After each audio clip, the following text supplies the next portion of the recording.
तो hi everyone, I welcome you all to PW channel of IT JMN CSE NET. I hope आप लोग बहुत अच्छे हैं, ठीक है, बहुत अच्छे से अपनी तैयारी कर रहे हैं या फिर कुछ लोग अपनी preparation for CSE net examination start करने जा रहे होंगे, ठीक है। तो आज मैं मेघा अग्रवाल आप लोगों के साथ में एक बहुत इंपॉर्टेंट बात पे, बहुत इंपॉर्टेंट टॉपिक पे एक सेशन कह सकते हो आपकी स्टार्ट करने जा रही हूँ। इस सेशन में मैं बात करने वाली हूँ कि हाउ टू अटेम्प्ट और how to clear this examination in first attempt, ठीक है। ये क्वेश्चन अपने आप में बहुत ज़्यादा इंपॉर्टेंस रखता है, क्योंकि अक्सर जब भी हम लोग पढ़ा रहे होते हैं इधर ऑन द यूट्यूब या फिर बैचेस में या कहीं भी क्लासेस ले रहे होते हैं, और स्टूडेंट्स का एक कॉमन क्वेश्चन होता है कि मैम क्या इस एग्जाम को पहले ही बार में, एक ही बार में क्लियर करा जा सकता है, ठीक है। और अगर कर सकते हैं तो what should be the ways, कैसे इसको क्लियर करें, ठीक है। तो अब मैं बात करती हूँ एक बार खुद की। मेरा जब ये एग्जाम क्लियर हुआ था वो फर्स्ट अटैम्प्ट में ही हुआ था, and I was in second semester of my MSc. और आफ्टर क्लियरिंग दैट एग्जाम मेरी एयर 38 थी एग्जामिनेशन में। तो इस तरीके से अगर आप लोग, मतलब यहाँ पे अगर आप सोचें कि भाई आप क्या क्या आपने किया था या किस तरीके से एक कोई भी स्टूडेंट जो पहले अटैम्प्ट में एग्जाम क्लियर करता है तो उसके क्या तरीके होने चाहिए, वही सब बातें मैं आज आपसे करूँगी यहाँ पे, ठीक है। और अगर if I talk more about myself, तो after clearing and getting the rank in the examination, clear करने के बाद में जब मेरी एयर 38 आ गई, उसके बाद में जब मेरी एमएससी कंप्लीट हो गई थी, तो फिर मैंने डीआरडीओ जो है वो ज्वाइन किया। डीआरडीओ इंस्टीट्यूट मैंने ज्वाइन किया था रिसर्च के लिए, एंड आफ्टर दैट मैं अगेन टीचिंग में आई थी। तो और अभी प्रेजेंट आप लोगों के सामने हूँ। तो अब मैं बात कर रही हूँ मेरी उस जर्नी की, या फिर किसी भी एक स्टूडेंट की जर्नी की जो उस पहले अटैम्प्ट में होता है जब वो एग्जाम को टारगेट कर रहा होता है। तो क्या तरीके होने चाहिए अगर आप भी यही सोच के चल रहे हैं कि आप अपनी एमएससी में हैं या एमएससी कंप्लीट कर चुके हैं और प्रिपरेशन जोन में है, या फिर कोई कुछ स्टूडेंट ऐसे होंगे जो अभी प्रिपरेशन को स्टार्ट करने ही जा रहे होंगे, है ना। तो ये तीनों टाइप के स्टूडेंट्स ही एक कॉमन अप्रोच रख सकते हैं कि पहली बार में एग्जाम कैसे हो सकता है, ठीक है। चलिए विदाउट वेस्टिंग टाइम मैं इस सेशन को स्टार्ट करती हूँ। सबसे पहली बात ये आती है कि आप एग्जाम को जब भी टारगेट कर रहे हो ना, नंबर 1 पॉइंटर तो ये बनता है कि उसके बारे में आपको कितनी नॉलेज है ना, उस एग्जाम के बारे में आपको कितनी नॉलेज है। ये बहुत ज़्यादा मैटर करता है, क्योंकि पहली बात नॉलेज ही नहीं होगी ना, तो कहाँ से तो उसको टारगेट करोगे, क्या स्ट्रेटेजी बनाओगे और कैसे ही अप्रोच करोगे, समझ रहे हो।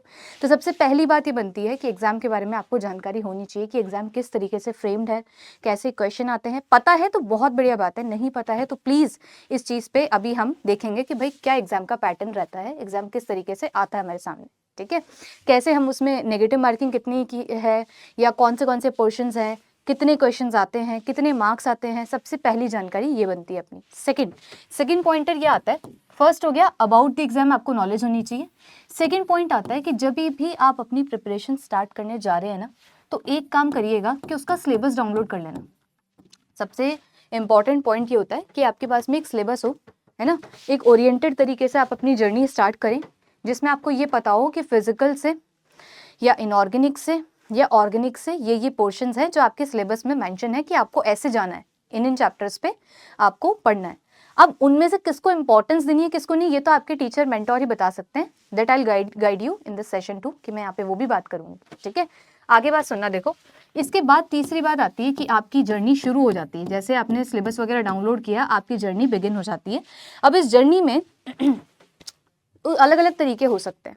कुछ स्टूडेंट सेल्फ प्रिपरेशन करेंगे, कुछ स्टूडेंट कोचिंग ज्वाइन करेंगे, है ना जी, और कुछ स्टूडेंट अभी हो सकता है कि अभी कुछ टाइम में ही प्रिपरेशन स्टार्ट करें, मतलब वो लास्ट मोमेंट वाले स्टूडेंट्स जो बहुत कम टाइम छोड़ते हैं एग्जाम के लिए, और एग्जाम सर पे होता है, मतलब कुछ ही मंथ्स होते हैं, और तब उनको याद होता है कि भाई प्रिपरेशन हमें स्टार्ट करनी चाहिए, फिर वो अगले अटैम्प्ट के लिए वापस से देते हैं एग्जाम। तो कुछ ऐसे स्टूडेंट्स भी हैं जो थोड़ा सा लेट जागते हैं, ठीक है। तब सुनिएगा, तो ये थर्ड पॉइंटर है जर्नी की। अब इसमें आप कहीं भी हो सकते हैं, हो सकता है आप सेल्फ तैयारी करेंगे, हो सकता है आप कोचिंग में होंगे, या फिर आप कुछ टाइम बाद जागेंगे, ठीक है।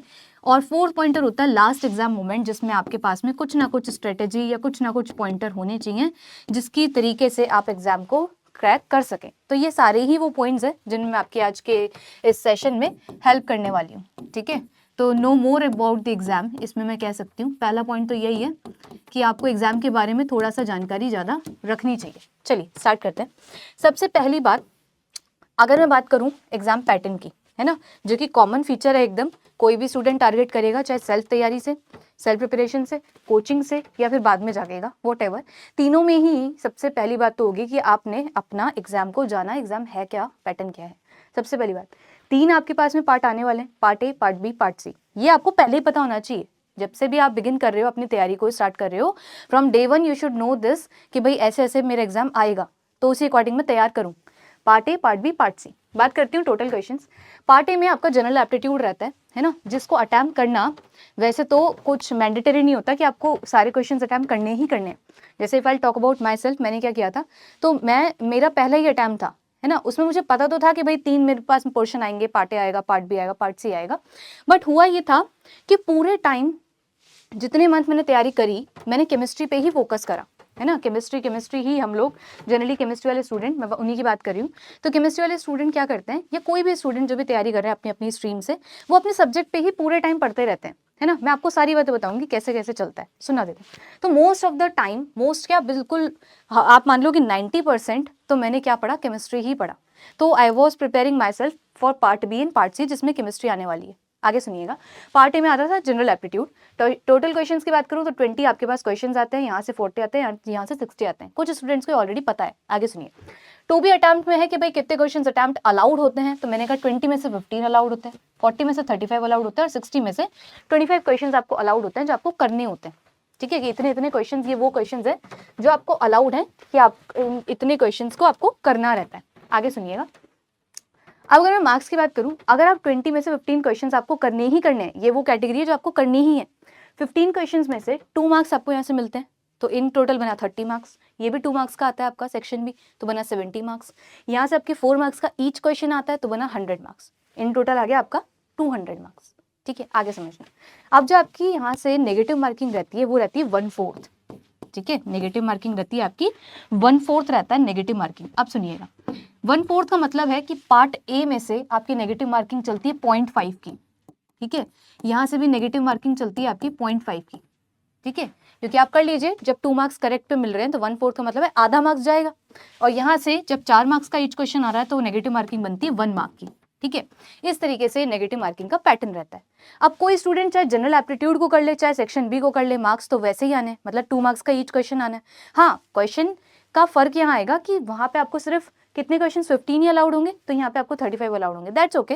लेकिन कुछ अगर बी कर रहा है, कोई थोड़ा बहुत पोर्शन ए कर रहा है, तो भी वो अच्छा खासा डिसेंट जो स्कोर है उस पर आ सकता है स्टूडेंट। ठीक है, अब यहाँ से निकलती है 2 कैटेगरी ऑफ स्टूडेंट्स। 2 कैटेगरीज यहाँ से फ्रेम होती हैं।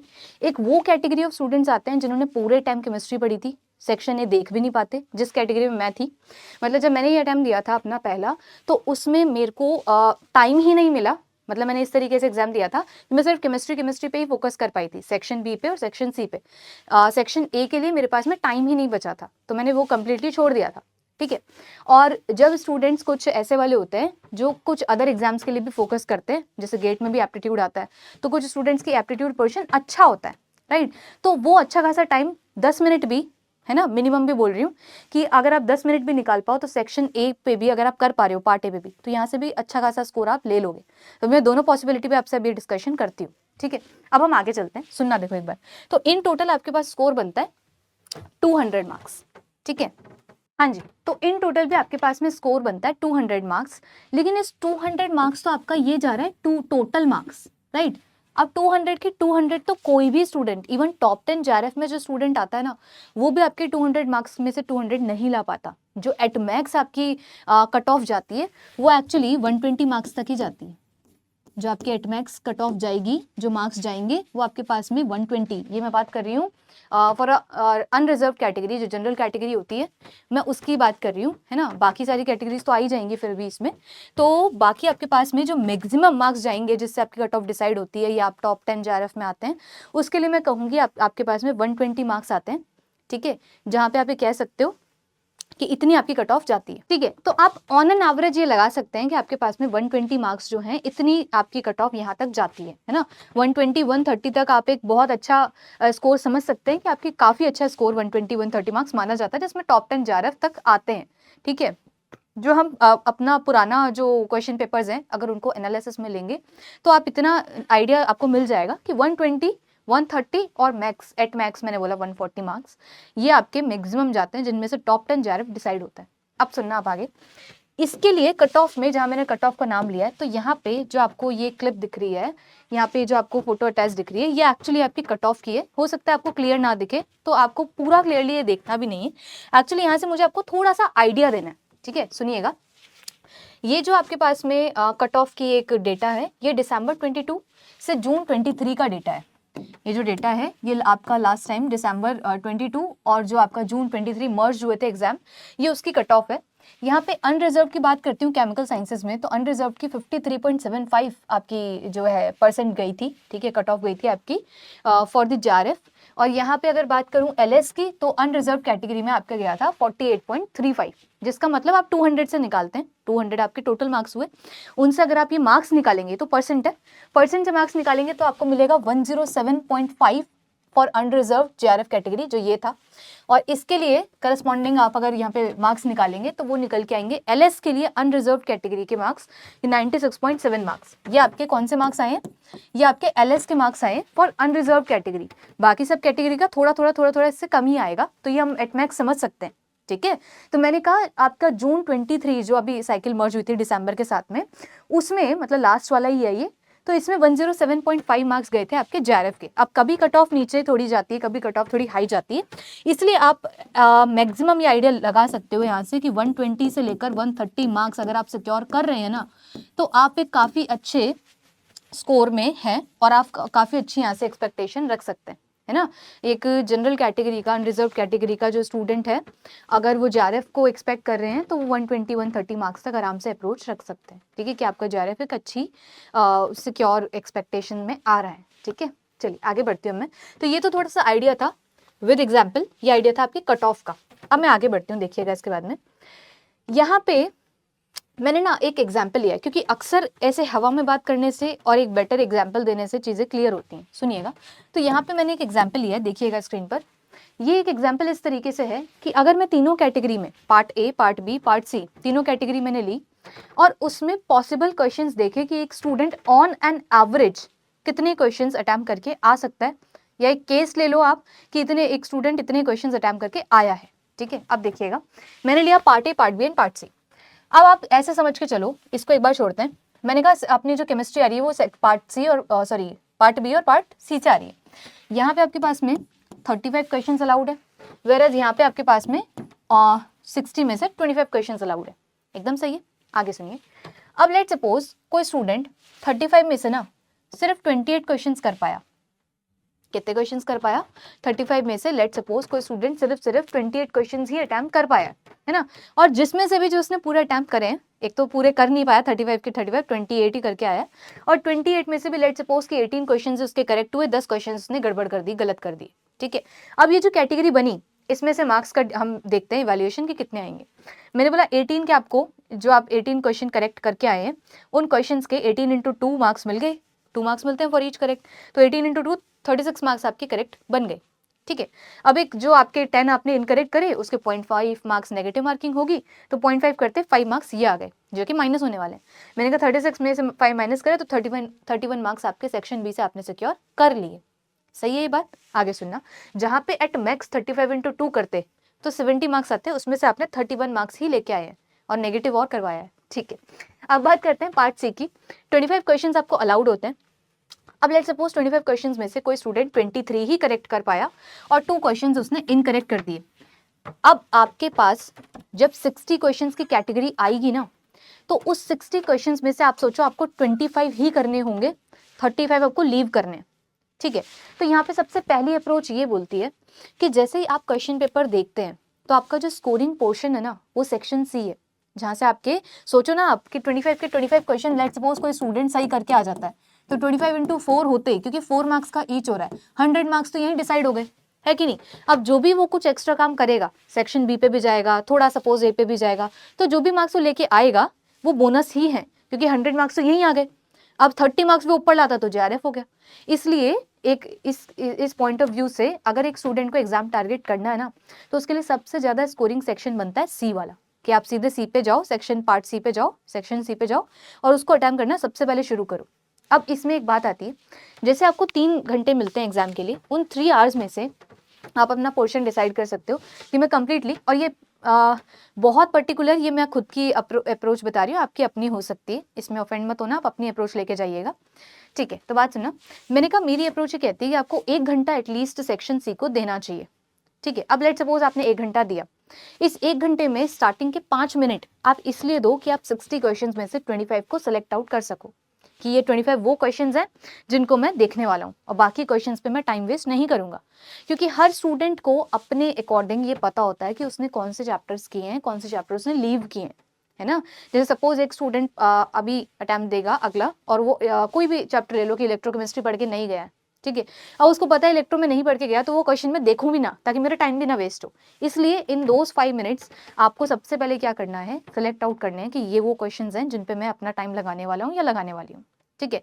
और इसके लिए आप एक्स्ट्रा कुछ लेके चल सकते हो, जैसे आपको 25 करने तो आप 28 क्वेश्चन सेलेक्ट आउट कर लो या फिर 27 कर लो, 2 क्वेश्चंस आप कोई एक्स्ट्रा ऐसे ही रख लो, ठीक है। अब आपने जब क्वेश्चंस शुरू करे करने तो उन सेलेक्टेड क्वेश्चंस को आपने अलग ही मार्क कर लिया, अब आप उन्हीं पे टाइम लगाएंगे सिर्फ, ठीक है। तो आप सपोज मैंने कोई क्वेश्चन जैसे सपोज करो स्पेक्ट्रोस्कोपी का अलग किया था, बट वो क्वेश्चन मेरे से हो नहीं रहा, तो मैं 2 क्वेश्चन और लेके आई हूँ एक्स्ट्रा, राइट, क्योंकि 25 जहां मुझे करने हैं मैं 27 सेलेक्ट आउट करके लेके आई हूँ, राइट। तो अब मेरे पास में ऑप्शन है कि मैं इसको अभी यहाँ पे भी छोड़ सकती हूँ और एक दूसरा कोई क्वेश्चन ट्राई कर सकती हूँ, इसलिए आप 2 क्वेश्चन या 3 क्वेश्चन एक्स्ट्रा सेलेक्ट कर लेना।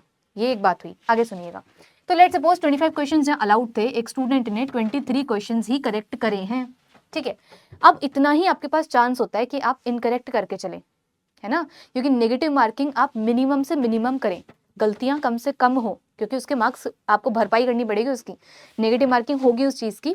इसलिए कोशिश करिए कि आपकी नेगेटिव मार्किंग कम से कम हो, जिसमें आप रिस्क खेल सकते हैं, रिस्क ले सकते हैं, वो है 23 आपके क्वेश्चंस, कि 25 में से 23 तो करेक्ट होने ही चाहिए, ठीक है। और अगर यहाँ पे आपका ज्यादा स्कोर आ रहा है तो थोड़ी सी रिस्क आप इधर और ले सकते हो, अदरवाइज आप लेके मिनिमम चलिएगा कि 25 में से आप 2 क्वेश्चंस इनकरेक्ट फिर भी अफोर्ड कर सकते हैं। आगे सुनिए, तो मैंने कहा 23 क्वेश्चंस अगर कोई स्टूडेंट करेक्ट करके चल रहा है तो 23 इंटू 4 ये कितने आ गए, 92 क्वेश्चंस उसके करेक्ट हो गए, 92 मार्क्स अभी तक उस स्टूडेंट के बन गए। आगे सुनिए, जहां उसने 2 क्वेश्चंस इनकरेक्ट करे तो नेगेटिव 2 इंटू 1 मार्क की नेगेटिव मार्किंग हो रही है, तो ये 2 मार्क्स उसके नेगेटिव मार्किंग आ गई, माइनस करते 90 मार्क्स उसके यहाँ से आ गए। और वो स्टूडेंट अगर हमारे जैसा था, मेरे जैसा था, तो उस स्टूडेंट ने कोई भी एप्टीट्यूड के लिए कोई भी अटेम्प्ट दिया ही नहीं, सारा टाइम उसका यहीं चला गया, जो कि होना तो नहीं चाहिए ऐसा लॉजिकली, बट चलो चला गया, ठीक है। तो आपके टोटल मार्क्स बनते हैं 90 + 31 121 मार्क्स। तो आप एक अच्छी एक्सपेक्टेशन में हैं कि पहले अटेम्प्ट में आपने बहुत अच्छा पेपर फोड़ दिया है, मतलब आप अच्छी एक्सपेक्टेशन रख सकते हो। वैसे तो ये स्कोर थोड़ा सा और हाई जाए तो आप बहुत अच्छी उसमें समझो, अपने आप को सिक्योर जोन में समझो, लेकिन फिर भी 120 मार्क्स का मीनिंग तो यही निकलता है कि एलएस भी आपका हो चुका है, अनरिजर्व कैटेगरी की बात कर रही हूँ, और मान के चल सकते हैं आप जेआरएफ के लिए भी अच्छी होप रख सकते हैं, और पेपर की कट ऑफ बहुत ही अच्छी खासी गई है, तो थोड़ा सा हमें स्कोर और चाहिए होगा, बट ऑन एन एवरेज जो चलता आ रहा है उसके अकॉर्डिंग बता रही हूँ कि 120 मार्क्स तक आप होप अच्छी रख सकते हो। तो अगर किसी ने ऐसा भी पेपर किया ना तो भी उसके पास एक डिसेंट स्कोर आ रहा है कि 121 मार्क्स उसके फिर भी बन रहे हैं, है ना। अब आप बात सुनना, और यही अगर पूरे पेपर को करने के बाद में आपने 10 मिनट निकाले और आपने एप्टीट्यूड को दिए, एप्टीट्यूड को अगर आप देखोगे ना, मैंने क्या किया था अपनी प्रिपरेशन में, मैंने एप्टीट्यूड के लिए उस समय क्या आइडिया नहीं होता, सेकंड सेमेस्टर में और थे, है ना, तो इतना आइडिया नहीं होता है। उस समय में मैंने कुछ ना यूट्यूब पे वीडियोस ऐसे देखे या फिर अपने आप से थोड़ी तैयारी करी कि मैं ना चैप्टर्स को रेडी कर लेती हूँ जो एप्टीट्यूड के हैं। मैंने उनमें टाइम भी लगाया था अपनी प्रिपरेशन के ड्यूरेशन में, लास्ट का जो टाइम बचता है ना 1 मंथ का, सपोज कर लो 1 मंथ में मैंने टाइम दिया था और 1 मंथ में मैंने कुछ टॉपिक्स को पढ़ा था। लेकिन इसके लिए आपको बोलूंगी मैं, लेकिन मैं तो अटेम्प्ट करने का टाइम नहीं बचा मेरे पास, बट आपको एक चीज़ बोलूंगी यहाँ पे, एक गलती मत करिएगा, इसमें आप सिर्फ PYQs भी कर जाओगे ना तो उनसे भी आपको अच्छा आइडिया लग जाएगा। पुराने पेपर्स उठाओ, 5 साल के पुराने आप PYQs कर लो, 5 ईयर्स के, 5 ईयर्स बैक आप सारे PYQs लगा लो इसके सारे। मीन्स कुछ कुछ टॉपिक्स इंपॉर्टेंट होते हैं, जैसे पजल वाले क्वेश्चंस आते हैं, सीरीज वाले क्वेश्चंस आते हैं, सीक्वेंस एंड सीरीज जो होता है अपना, है ना, और मिरर इमेजेस पे क्वेश्चंस आते हैं, और आपके मैथमेटिक्स के जैसे लीनियर अलजेब्रा वाले हो गए, ये वाले क्वेश्चंस आते हैं, प्रॉफिट एंड लॉस वाले क्वेश्चंस आते हैं। तो चीज़ें ईजी आती हैं, ईजी से टॉपिक आते हैं जो अपने जैसे 8-9 तक अगर आपने कोई भी कॉम्पिटेटिव ऐसे एग्जाम दिए हैं जिसमें रीजनिंग आती है, लॉजिकल मेंटल एबिलिटी आती है, वैसे वाले सवाल आते हैं, है ना। तो इनको आप कर सकते हो बिना पढ़े भी। पहली बात तो आप बिना पढ़े भी जाओगे ना रैंडमली इसको अटेम्प्ट करने, तो भी आप 2-4 क्वेश्चंस तो निकाल ही लोगे, और फिर भी आपको परफेक्टली प्रिपेयर करना है तो आप लास्ट कुछ ईयर्स के पेपर्स देख सकते हो, वो भी इनफ होंगे, ठीक है। तो जो जो टॉपिक्स मैंने अभी बोले हैं इनका आइडिया आपको खुद लग जाएगा जब आप PYQs देखेंगे, ठीक है। तो इसके लिए आई सजेस्ट यू कि आप थोड़े PYQs वगैरह देखो जनरल एप्टीट्यूड के, उससे आपको बेटर आइडिया मिल जाएगा कि लास्ट आपके पेपर में एग्जाम में पूछा क्या जा रहा है। उस अकॉर्डिंग आप बढ़िया से अपनी एक डिसेंट तैयारी कर सकते हो फॉर जनरल एप्टीट्यूड। और नहीं तो रैंडमली भी जाओगे ना तो 3-4 क्वेश्चन तो पक्का निकाल ही लोगे। सपोज किसी ने 3 क्वेश्चन भी निकाले विदाउट नेगेटिव मार्किंग, रिस्क मत लेना इतनी, आपसे बन पा रहा है तो आप आराम से क्वेश्चन निकालो। 3 क्वेश्चन भी आप अगर यहाँ से निकाल के ले आए तो 3 × 2 करते ही यहाँ से कितने हो गए, 6 मार्क्स आपके सिक्योर हो जाते हैं। ठीक है, तो ऐसे ये 6 मार्क्स आपको बहुत ज़्यादा मदद करेंगे। सपोज आपका JRF भी हो गया तो फिर रैंक डिसाइड करने में एक पॉइंट मार्क्स का फर्क आ जाता है, इवन 0.2, 0.3, 0.5 मार्क्स का भी फर्क आ जाता है, 6 मार्क्स तो बहुत होते हैं। ठीक है, तो ये चीज़ें एप्टीट्यूड को बोनस भी मानो तो बोनस आपको रैंक दिलाएगा, तो इसलिए इसको हल्के में ना लें। एप्टीट्यूड को भी आप थोड़ा सा टाइम बचता है तो टाइम निकालना और 10 मिनट इस पर जरूर देखना। रैंडमली भी जा रहे हो तो भी 10 मिनट देना इसको, और कोशिश करना कि आप कुछ क्वेश्चन यहाँ से विदाउट नेगेटिव मार्किंग निकाल लें। ठीक है, तो ये एक मैंने सिनेरियो लिया था ऐसा कि जब एक केस ऐसा ले लो कि भाई स्टूडेंट ने इस तरीके का पेपर किया तो भी वो एक अच्छी रेंज में, तो आपका यहाँ ना डर खत्म होता है। और डर ये खत्म होता है कि पेपर उतना भी डिफिकल्ट नहीं है क्लियर करना, और इवन पहली बार में क्लियर करना भी पेपर उतना मुश्किल नहीं है। आप जितना भी टाइम दे रहे हो ना अपनी तैयारी में, 6 महीने दे रहे हो है ना, और आप रिपीट कर रहे हो, लेट सपोज आप जितना भी टाइम दे रहे हैं, इस टाइम को डिसाइड करेगा 3 आवर्स, और उस 3 आवर्स के लिए आपकी स्ट्रेटेजी एकदम मैटर करती है। तो स्ट्रेटेजी अपनी क्या बोलती है कि आप पहले सेक्शन सी पे जाइए, 1 घंटा दीजिए, लास्ट के 10 मिनट आप इस पे दीजिए, और थोड़ा बचा हुआ टाइम आप जो भी है वो इस पे दे सकते हैं। इस तरीके से आप अपनी खुद की स्ट्रेटेजी बनाइएगा। और वो कैसे पता चलेगा भाई मैं क्या बनाऊँ, तो आप जो अपनी प्रिपरेशन पूरी कर लेना उसके बाद शुरू करना मॉक टेस्ट देना। जब आप मॉक टेस्ट दे दोगे तो मॉक टेस्ट में अलग अलग तरीके ट्राई करना कि पहले बी कर लिया फिर सी कर लिया, या सी कर लिया फिर बी कर लिया, ऐसे जैसे एक पेपर उठाया वहां से स्टार्ट किया, फिर यहाँ से, फिर यहाँ से, दूसरा पेपर में उल्टा रिवर्स ऑर्डर चला दिया। तो ये आपको ये अप्रोच समझाएगा कि कौन सी आपकी कोशिश अच्छी थी, सी बी ए वाली या ए बी और सी वाली। तो ये चीज़ें हम मॉक टेस्ट ही है जिसमें ऐसे रैंडमली हम चीज़ें ट्राई कर सकते हैं, एग्जाम में जाके ट्राई नहीं कर सकते। इसलिए टाइम मिलता है मॉक टेस्ट में, जहां आपको जो पॉसिबिलिटी लगानी है वो स्ट्रेटेजी आप अप्लाई कर करके देख लो कि which works best for you. ठीक है, तो ये काम आप करना मॉक टेस्ट में जब अपनी प्रिपरेशन आप एंड कर चुके हो।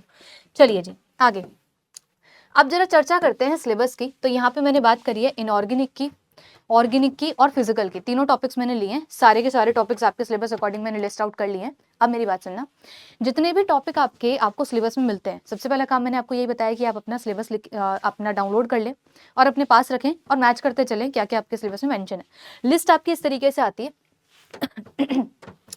कि इनऑर्गेनिक में आपके पास में ये सारे टॉपिक्स आते हैं। पहला आता है chemical bonding, coordination chemistry, organometallic, है ना, inorganic spectroscopy, main block, bioinorganic, acid base और मेन ब्लॉक, सॉरी अच्छा मेन ब्लॉक 2 बार ही आ गया, हटा दो इसको, एसिड बेस, और यहाँ पे आ गया आपका ये मेन ब्लॉक। मेन ब्लॉक की जगह आप यहाँ पे लिख सकते हो न्यूक्लियर केमिस्ट्री, है ना, एक आपकी न्यूक्लियर केमिस्ट्री आप यहाँ पे कर सकते हैं। आप सुनिएगा, छोटा सा टॉपिक है ये भी। देखो अगर मैं बात करूं इन टॉपिक्स की ना, तो पहली बात CSIR नेट को अगर कोई भी स्टूडेंट टारगेट करता है ना, कभी भी उसको पूरा सिलेबस पढ़ के नहीं जाना होता, ये सबको पता है। कोई स्टूडेंट रिपीट कर रहा होगा उसको भी ये बात पता है, और कहीं ना कहीं आप अगर न्यू है तो भी आपने सुनी होगी कि you don't have to cover the full syllabus. तो फिर करना क्या है, क्या एक को स्किप कर दे? बिल्कुल नहीं। मतलब आप ऐसा भी नहीं कर सकते कि आपने कोई 2 सब्जेक्ट्स पढ़ लिए, कि फिजिकल पढ़ ली और ऑर्गेनिक पढ़ ली, इनऑर्गेनिक छोड़ दी, तो भी आपका काम नहीं चलेगा। बट येस आप यहाँ पे थोड़े से सेलेक्टिव हो सकते हैं। सेलेक्टिव इन द सेंस कि लेट सपोज आपको लगता है कि इनऑर्गेनिक केमिस्ट्री मेरी वीक है, तो आप उसमें कुछ ऐसे टॉपिक्स, ये इंपॉर्टेंट टॉपिक्स तो बिल्कुल छोड़ के मत जाना। ये वो पॉइंटर्स हैं जिनको आप कतई छोड़ नहीं सकते, वो सुनिएगा। तो सबसे पहला पॉइंट आता है कि केमिकल बॉन्डिंग अपने आप में एक तो बेस होता है आपके इसका इनऑर्गेनिक केमिस्ट्री का, पढ़ना शुरू करोगे यहीं से पढ़ोगे, तो इसको तो आप छोड़ ही नहीं सकते, राइट। तो मैंने बोला केमिकल बॉन्डिंग, कोऑर्डिनेशन केमिस्ट्री, और आपके पास में OMC काफी बड़ा टॉपिक है और इंपॉर्टेंट टॉपिक भी है, क्योंकि आप देख लो अपने पेपर्स रिपीटेडली क्वेश्चन ऐसे पूछे जाते हैं, 20 to 25 मार्क्स, पहले तो इतना भी आया करता था। तो आपको OMC जैसा टॉपिक तो छोड़ना ही नहीं है।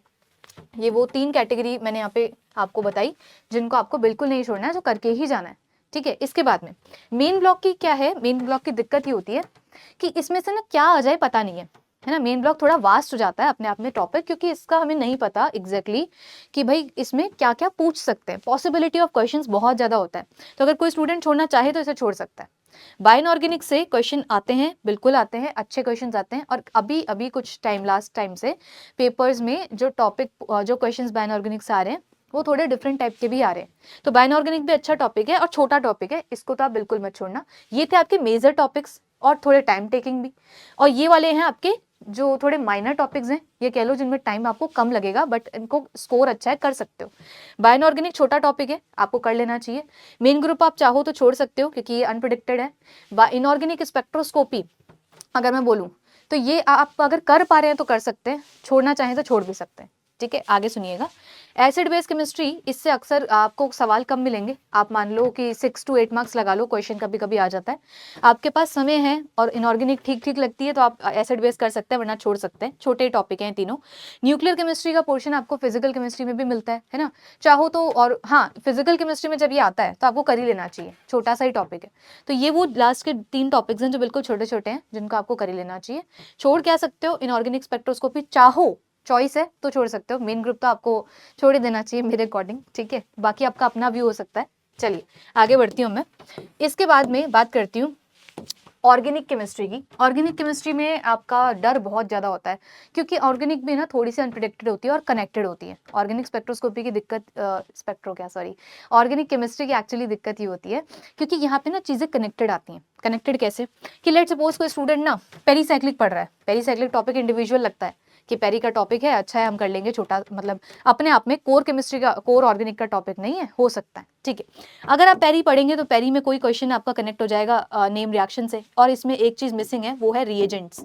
राइट, इसमें एक टॉपिक मिसिंग है, वो है रिएजेंट्स। तो सुनिएगा, जैसे पेरीसाइक्लिक पढ़ते पढ़ते स्टूडेंट को ये लग रहा है चलो इसको ओवर कर लेता हूँ, लेकिन इसमें कौन कनेक्ट होगा, नेम रिएक्शन। इसमें कौन कनेक्ट होगा, रिएजेंट। इसलिए ये वो टॉपिक्स हैं जो कनेक्टेड हैं, और तभी ऑर्गेनिक के स्टूडेंट को ना कॉन्फिडेंस फील नहीं होता।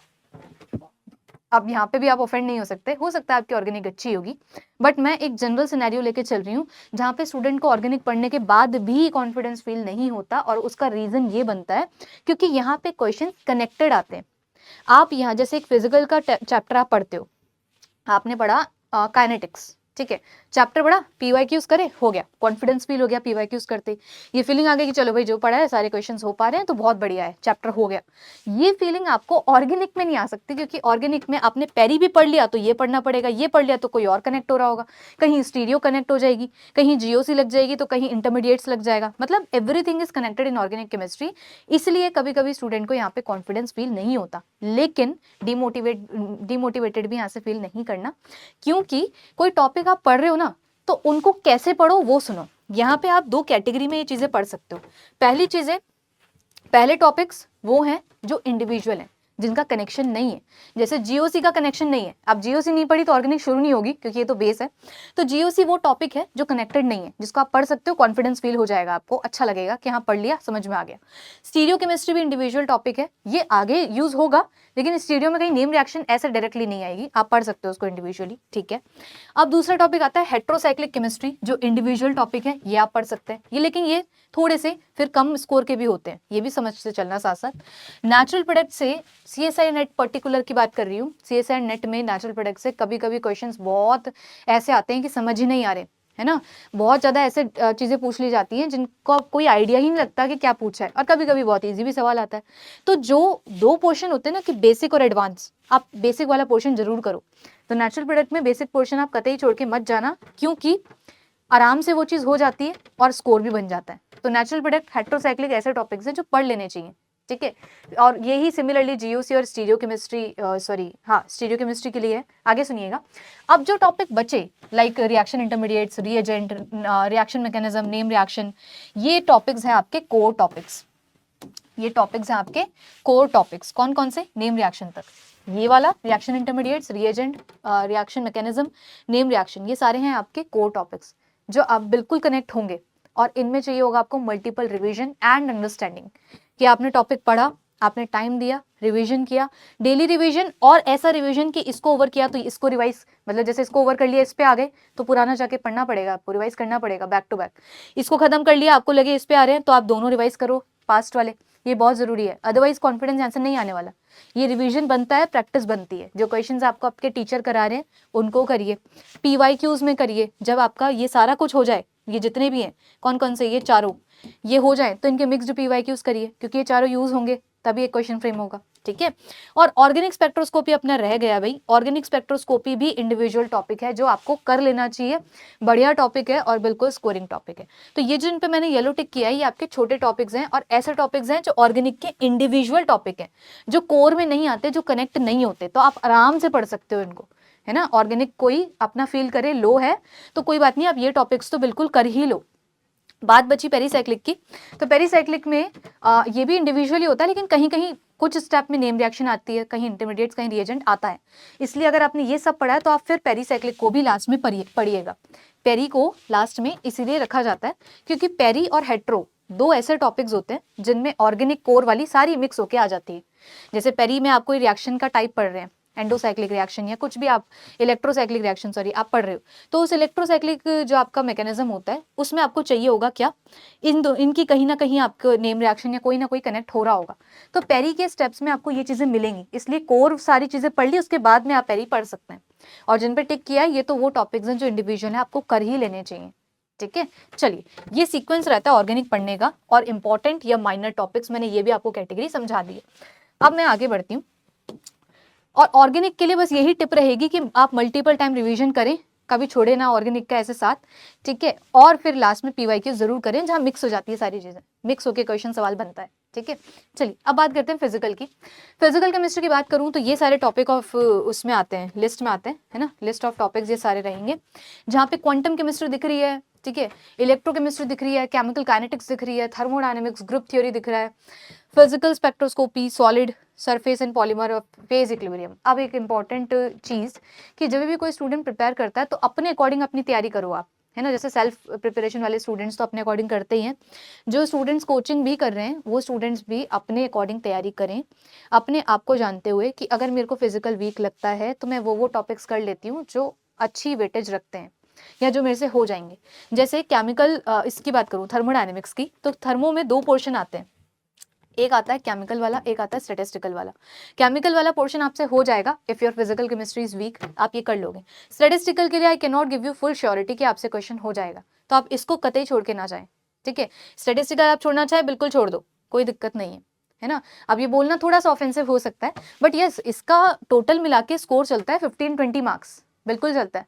बट वो स्टूडेंट जो फिजिकल में वीक फील करते हैं, बिल्कुल जरूरी नहीं है कि आप स्टैटिस्टिकल भी करो, आप छोड़ सकते हो उसको, ठीक है। आगे सुनिएगा, फिर बात आती है क्वांटम केमिस्ट्री की। स्कोर बनता है 20 मार्क्स, है ना, 25 भी चला जाता है कभी कभी, ऑन एंड एवरेज आप मान सकते हो 20 मार्क्स तक इसका स्कोर जाता है। क्वांटम से भी आप जब क्वांटम केमिस्ट्री पढ़ रहे हो तो पढ़ते वक्त आपने सारा पढ़ा, फिर आप इसको डिवाइड करो, जैसे आप शॉर्ट नोट्स बनाते हो लास्ट में चैप्टर के बाद में, तो आफ्टर उस शॉर्ट नोट्स में, आफ्टर कंप्लीटिंग द चैप्टर, आप उस शॉर्ट नोट्स में कैटेगरी बनाओ, है ना, किस अकॉर्डिंग, कि ये था बेसिक क्वांटम, ये था इस तरीके से आपका जो मॉडरेट लेवल आता है, और ये था हाई लेवल या एडवांस लेवल क्वांटम। ये आप डिवीजन अपने आप बना सकते हो जब आपने चैप्टर पूरा पढ़ लिया होगा। तो बेसिक वाले को बिल्कुल छोड़े नहीं, मॉडरेट वाले को रिवीजन चाहिए, और एडवांस वाले को चाहो तो छोड़ सकते हो। ऐसे ये आपका तरीका रहना चाहिए for study the quantum chemistry, जो कि हो भी सकता है हमेशा क्वेश्चन एडवांस ही नहीं आता, कुछ क्वेश्चन बहुत सिंपल भी मिलते हैं, जैसे हर्मिशियन ऑपरेटर, है ना, ऑपरेटर्स से जो सवाल होते हैं, बेसिक क्वांटम के सवाल होते हैं, ये आते ही हैं, है ना। और जो 1D बॉक्स 2D बॉक्स पे सवाल होते हैं मॉडरेट में आते हैं ये, तो ये भी आप कर सकते हो। तो ऐसी चीजें बिल्कुल छोड़ के ना जाएं। हाई लेवल एडवांस लेवल आपको कुछ दिक्कत दे रहा है तो उसमें से भी कुछ स्पेसिफिक टॉपिक्स होते हैं, जैसे टनलिंग इफेक्ट आता है, उस पर क्वेश्चन आता है ना। तो ऐसे सारे तो topics I can not make a list है, बट येस मैं आपको कुछ कुछ ऐसे एग्जाम्पल्स दे रही हूँ कि आप अपनी कैटेगरी बना के टॉपिक्स को कवर कर सकते हो, ठीक है। कंप्लीट छोड़ के भी मत जाना, कोई अच्छी बात नहीं होगी, तो आप कुछ कुछ टॉपिक्स कर लो, पीवाईक्यूज देख लो, आपको पता चल जाएगा कि अच्छा ये टॉपिक्स हैं जो रिपीटेडली पूछे जाते हैं, इंपॉर्टेंस रखते हैं, तो इन्हीं पे ही फोकस कर लेता हूँ, ऐसे करो, ठीक है। तो क्वांटम केमिस्ट्री को आप टारगेट कर सकते हैं, स्कोर बनेगा अपना 15, 20 या 25 मार्क्स तक जाता है, ऑन एन एवरेज 20 लगा लो आप। इलेक्ट्रोकेमिस्ट्री की बात करूँ तो स्कोर जाता है 10 to 11 मार्क्स, ठीक है। और थर्मोडायनेमिक्स की बात करूँ स्कोर जाता है 15 से 20 मार्क्स, केमिकल काइनेटिक्स स्कोर जाता है 15 मार्क्स तक। बढ़िया टॉपिक्स है और इंडिविजुअल टॉपिक्स है। फिजिकल केमिस्ट्री से स्टूडेंट अक्सर बोलते हैं कि भाई डर लगता है ना जी, लेकिन एक बात समझना, फिजिकल केमिस्ट्री की खासियत या अच्छी बात ये होती है कि यहाँ से आपने फॉर्मूला पढ़ा, डायरेक्टली क्वेश्चन में अप्लाई करा और नंबर मिल गए। ऑर्गेनिक की जैसे यहाँ पे चीजें कनेक्ट नहीं होती हैं, तो this is a plus point with physical chemistry, जो आपको बेनिफिट रहेगा इस चीज का अगर आप फॉलो करते हैं। तो आप पूरा चैप्टर पढ़ लो, अपने शॉर्ट नोट्स बनाओ और फिर फॉर्मूले और इन सबको रिवाइज करो। और एक और बात कि जब चैप्टर पढ़ लिया तब की तभी क्वेश्चंस कर लो, डिले मत रखना। जैसे chemical for example chemical kinetics आपने कवर कर लिया, नेक्स्ट में आपका स्टार्ट हो गया इलेक्ट्रोकेमिस्ट्री, आप उस पे आ गए, आपने उसके PYQs ही नहीं करे, आपने कोई क्वेश्चन प्रैक्टिस नहीं करी, थ्योरी उठाई, सारी थ्योरी पार्ट को रख दिया और कि भाई अब जब आगे टाइम मिलेगा जब कर लूंगी या कर लूंगा, बट ऐसे आपका डिले और बर्डन चढ़ेगा और कुछ नहीं होगा। और उस चैप्टर को आप मानो कि वो डन हुआ ही नहीं, क्योंकि अनटिल अनलेस आपने MCQ, अपने क्वेश्चन, अपने PYQs, अपने DPP या वॉट एवर क्वेश्चन बैंक आपका जो भी है, आपने प्रैक्टिस नहीं किया है ना, आप मानो ही मत आपकी चैप्टर हुआ है। Without question practice physical chemistry में या तीनों ही आपके पोर्शन में कोई फायदा नहीं है अगर आपने क्वेश्चंस नहीं लगाए तो। और साथ के साथ होना चाहिए, ऐसे नहीं कि आगे बढ़ गए चैप्टर पे और उसके क्वेश्चंस तो डिले ही हुए हैं, पहले उसको ओवर करो विद क्वेश्चंस फिर जाओ नेक्स्ट पे। डन, चलिए आगे बढ़ते हैं। तो ये था इस तरीके से ग्रुप थ्योरी। ग्रुप थ्योरी के लिए मैं बोलूंगी ग्रुप थ्योरी स्पेक्ट्रोस्कोपी में भी यूज होती है, इसलिए आपको ये कर लेनी चाहिए, ग्रुप थ्योरी भी अच्छा वेटेज रखता है। फिजिकल स्पेक्ट्रोस्कोपी आप कर पाए तो कर सकते हैं, नहीं तो आप, छोटा है वैसे टॉपिक, ये भी हो सकता है, नहीं कर पाए तो छोड़ भी सकते हैं। इसके बाद आता है solid state, surface in polymer और फेज इक्विलिब्रियम। बहुत कम क्वेश्चंस और बहुत मतलब सरफेस पॉलीमर से तो काफ़ी क्वेश्चंस पूछे जा रहे हैं आजकल, और बाकी आपका फेज इक्विलिब्रियम और ये छोटे छोटे टॉपिक्स हैं, 7-8 मार्क्स के आप लगा लो ऑन एन एवरेज। फेज से हर बार क्वेश्चन नहीं आता, बट आप फिर भी मान सकते हो 7-8 मार्क्स के आपके टॉपिक है। पॉलीमर थोड़ा ज़्यादा हो जाता है वेटेज, 11-12 मार्क्स, 15 मार्क्स, 13 मार्क्स तक भी चला जाता है, तो आप ऑन एन एवरेज लगा सकते हो कि ये आपके बिल्कुल छोटे छोटे टॉपिक्स हैं यहाँ से, है ना, जो आप करना चाहो तो या तो पहले ही खत्म कर लो इनको छोटे टॉपिक्स को। और मेजर की बात करूंगी तो क्वांटम आ गया, इलेक्ट्रो आ गया, काइनेटिक्स और थर्मो हो गया, ये तो सारे हो गए भाई। सारे सब में आप फिजिकल स्पेक्ट्रोस्कोपी थोड़ा लीस्ट फोकस रख सकते हो, ग्रुप थ्योरी तो आपको करनी है, तो ऑलमोस्ट सभी आ गया ये तो, है ना। तो आई विल से कि छोटे टॉपिक्स को चाहो तो कर सकते हो, चाहो तो इग्नोर भी कर सकते हो, और इनके बेसिस पे भी आप आराम से जा सकते हो। अब जिसको फिजिकल में डर है ना, वो टुकड़ों में तैयारी करे, कंप्लीट को ना छोड़े। जैसे आपने ये भी कर लिया, ये भी कर लिया, थर्मो भी कर लिया, क्वांटम में से कुछ पोर्शन कर लिया, जैसे भी समझाया मैंने, कुछ आपने छोड़ दिया। डन। ग्रुप थ्योरी से आपने जो इनका ये ग्रुप थ्योरी से जैसे क्वेश्चंस आते हैं रिपीटेडली, आपसे वहाँ पे पूछते हैं कि इसका पॉइंट ग्रुप क्या होगा, है ना, उस तरीके के सवाल या बेसिक सवाल आप PYQs देखो, है ना, आपको पता चलेंगे कि ये टॉपिक्स रिपीटेडली पूछे जा रहे हैं। तो उन टॉपिक्स को आपने कर लिया, कुछ आपके समझ नहीं आया या लगा कि आपसे नहीं हो रहा तो उसको छोड़ दो, ऐसे करके चलो, ठीक है, सिलेक्टिव चलो, क्योंकि अपने पास एग्जाम में भी चॉइस आएगी बहुत सारी, ठीक है।